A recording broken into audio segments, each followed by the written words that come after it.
আছেন পরিচালক, ওনার সাথে গিয়ে হয়তো আমার কিছু একটা বা এক রাত কাটাতে হবে।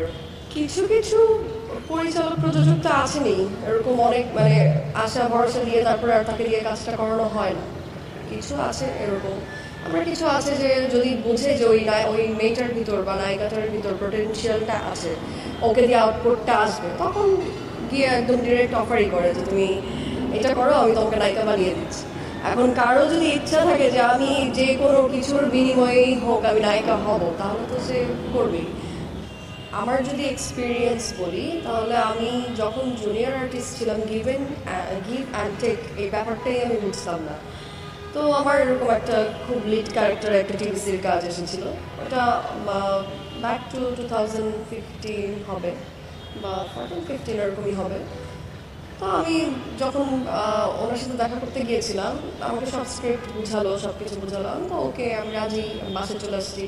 আসার পর যখন মডেল কোঅর্ডিনেটর থাকেন, উনি আমাকে বারবার বলছিল, আপু এখানে তো একটু ঝামেলা আছে, একটা জিনিস কম্প্রোমাইজ করে কাজ করতে হবে। তখন আমি অনেক ছোট টিনেজার, আমি বলছিলাম কি কাজ? তো উনি বারবার বলছিল কম্প্রোমাইজ কম্প্রোমাইজ। আমি বলছিলাম যে ভাই আমি বুঝতেছি না। বলে আপনি আসলেই বুঝেন না?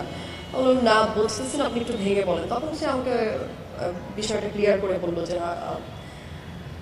যিনি আছেন পরিচালক, ওনার সাথে গিয়ে হয়তো আমার কিছু একটা বা এক রাত কাটাতে হবে এরকম ব্যাপারটা।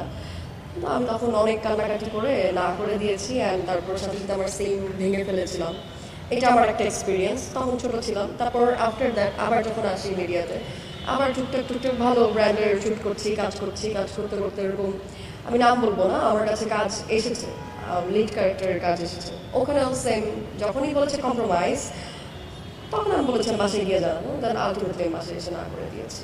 সো আমি আমার কাজের জায়গা যেখানে আমি কাজ করব, সেই জায়গায় আমি অ্যাকচুয়ালি গিভ অ্যান্ড টেক বা কম্প্রোমাইজ করে আমি পার্সোনালি কাজ করতে পছন্দ করি না। কাজটা একটা রেসপেক্টের জায়গা, এই জায়গাটাতে রেসপেক্ট করলে আমার মনে হয় সবাই উন্নতি করতে পারবে। আর পার্সোনাল লাইফ তো আলাদা, আর একদমই নতুন বা দেখেন, আপনি যে কোনো কাজের ক্ষেত্রেই আপনি কাজ করবেন না কেন, প্রথম দিকে কিন্তু আপনি বিষয়টা বুঝবেন না কীভাবে আপনার হ্যান্ডেল করা যায় ব্যাপারগুলো।